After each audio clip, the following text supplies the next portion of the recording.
In a moment, our next guest will tell us about their current project. It's called Conversation, How to Make It in Black America, Part 1. But before we formally introduce them, let's hear a piece from the show. I have seen more caskets lowered beneath ground than I've seen caps and gowns. I've heard the heartbeats of babies aborted, had nightmares of the lives they could have been afforded, and I have known more fatherless sons than churches know nuns and priests. Praying on the meek while laying on the weak, whisper while you sneak, make sure that pew doesn't creak. And I have seen backs turn to the truth to preserve a lie. I've seen backs facing the roof as brothers have died. I have seen mothers cry because their sons lost lives without a reason why. I have seen the innocent made guilty and the clean appear filthy and the filthy appear clean. Corruption is one heck of a drug. I mean, I've seen the news give out information that is old. And I watch you all believe everything that you are told, but some of us care more that Kanye and Kim named their baby after the North Pole. Or what to fear more, UFOs or GMOs, when there ain't much of a difference, because we're already clones. We're already drones. Our marrow has become narrow and our feeble bones with our brains attached to these mobile phones. The whole state of New York is a mobile home. You cannot stand still in a city that never sleeps. It's always on the creep, and you can wear a mask, but Ebola still seeps, the weepers still weep, the reaper still reaps. If y'all stop listening yet, because I ain't even went that deep.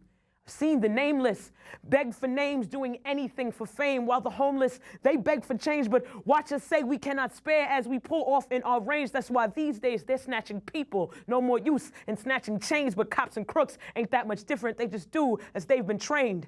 And the innocent are being framed, and reps are being stained, and lives are being slain. So status quo may be maintained, but the verdict is still not guilty when the cops are being arraigned.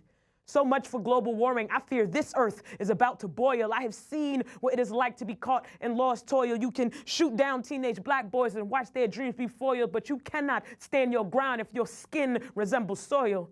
And I've seen equality appear is only a mirage, and the media throws shade as the eager public is barraged. And I have seen us being set back by 2 Chainz, Trinidad James, and Nicki Minaj.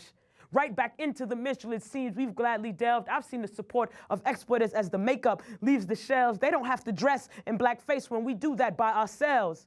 And I've seen a black man in the White House, and I thought we proved a point. But then I saw a picture of him smoking a joint. See, they will do what they can to assure you stay a pawn. I've seen more of Obama's puppy than of what's really going on. And they had us worried about Syria when they've been gassing us for years, making us think they gave us free when our freedom is their biggest fear. See, these days, I hang my head a lot from losing hope, because all I ever see are 140 characters about some scandal between President Fitz and Olivia Pope. But I can only count on one hand my friends I have that vote. They really think this is a joke, but I have seen death has no preference when it wants to take you down. And it really does not matter if your skin is white or brown. I have seen suicide seem appealing when you are emotionally gagged and bound. And I see drugs taking souls, leaving bodies to be found. But if you OD when no one is listening, does your dead body make a sound? There is a war going on right here in our hometown, but none of us will see it if we do not look around. Okay. Unbelievable. That was amazing. Oh, wow. Amazing. It's so powerful. Well, I mean, she just talked about so many things, too, and everything is just so poignant each line. You have to really sit back. I got to hear it again. Yeah, how do you rehearse it and memorize because you have to listen to it again to hear it. So you got to listen to it again. Unbelievable. That was Poem Visions, written and performed by Soraya Marsh, a nationally recognized spoken word artist, officially now. Let's welcome Soraya to the studio. Soraya, thank you so much for being here, and thank you for that again. I want to give you another round of applause. Thank you. And we want to welcome back to BK Live, Modesto Flaco Jimenez, poet, co-creator, along with Soraya, of How to Make It in Black America Part 1, and founder of the Brooklyn Gypsies, which is presenting the program. Also joining us is Bonafide Roja, a poet and the man providing the art for the show. And gentlemen, I'm gonna go ahead and give you a round of applause right now. Thank you. Good to see you again, Flaco. Thank you for having me. What exactly is the show about? That was quick. I've been doing a lot of shows that deal with this since you've been having me here for, a couple of visits. And every time I come, I bring in that moment of I do these shows to make sure that the community could come in and talk and eat and have that moment in a beautiful space to talk about what is happening in the day-to-day. And this show is just straight addressing it. It's no longer giving it another side note. It's just, let's just talk about the problems at hand and what's happening in Black America. Okay. Can you tell us a little bit about the art that's inspired by this piece and why you feel the need to change the art so much and daily and how it lives and breathes with this piece? Well, it's referenced in terms of how liberation and art go hand in hand. When you look at Black Panther paraphernalia, the Panther is almost immediately recognizable. So what I wanted to do with this was have visuals and things that were attached to the play in terms of protest signs, male characters, dead bodies on the floor, things like that, red, black, and green flags, things that were all attached to, in one way or another, to Black America. Soraya, I have so many questions for you. How long have you been a spoken word artist? I've actually been performing like I just did here today for the past 3 years. And how long does it take you to write a piece like that?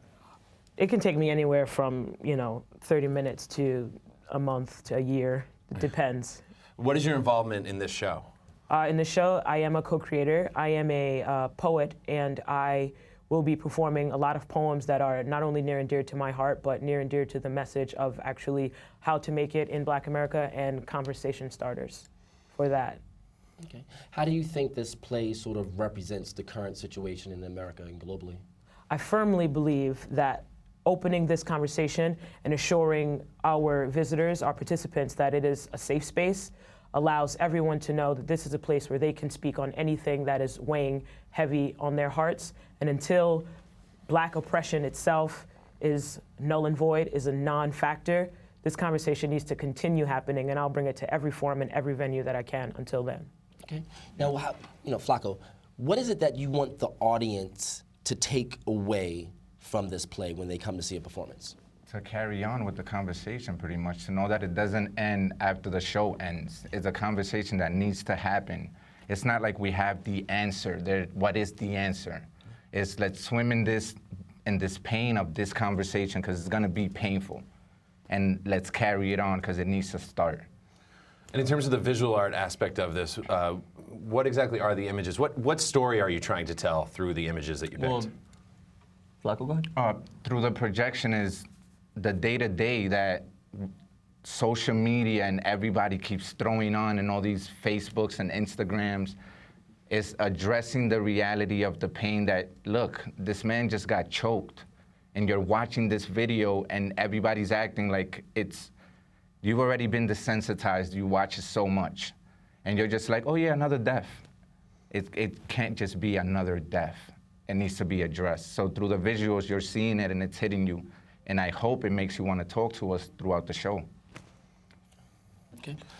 So in that sense, is it kind of an open forum for people to discuss these issues? I mean, do you have people talk to you directly after the show, or is there kind of like an open audience element to it? We have moments in the show where we are directly addressing the audience. Okay. And we're letting them know that the minute they walk in, this is an interactive play. We will be speaking directly to you. We even have a portion in the play where we invite people up, random people, to speak their mind on how they feel about the situation in Black America. When they walk into the show, the first thing people do is fill out a cue card about what they want to talk about. And throughout this show, we address them. We pick out of this fishbowl and we address these questions, and we talk about what the audience wants to talk about, and we ask them if they want to take in the conversation. And at the end of the show, we have food, and we have an actual hour, 60 minutes, to continue the conversation with everyone who may not have gotten a chance or may not have been comfortable speaking out during our performance. So this is not a normal, I come in, sit down, and it's passive, No, Not at all. sort of No, engagement. You're taking my ideas out of the fishbowl, you're talking about the things that I wanted to hear about, got an hour to talk afterwards, and you're giving me some food. Yep, it's a complete It's this interactive moment, experience. there's a lot of shows that address race, and there's a lot of shows that are up right now that address race, but they don't give you the venue to talk about it afterwards. You buy this ticket, you go in, then you go home, and probably address it with one person that you went and saw the show with. Brooklyn Gypsies, I guess, prouds itself to, after every show, we feed the audience, and we try to carry on a conversation. So that's the main goal out of every Brooklyn Gypsy show, is how can we talk to each other, because we don't have enough spaces to talk to each other. Yeah, you could enjoy a show, come and enjoy the show, be part of the show, and then partake in the conversation afterwards. And it's brooklyngypsies.org, am I Yes. right? So where and when is the show, and how do people get tickets? The show starts tonight. It opens tonight at 8 o'clock, tomorrow at 8 o'clock, Sunday at 7, and then next week, starting Wednesday through Sunday.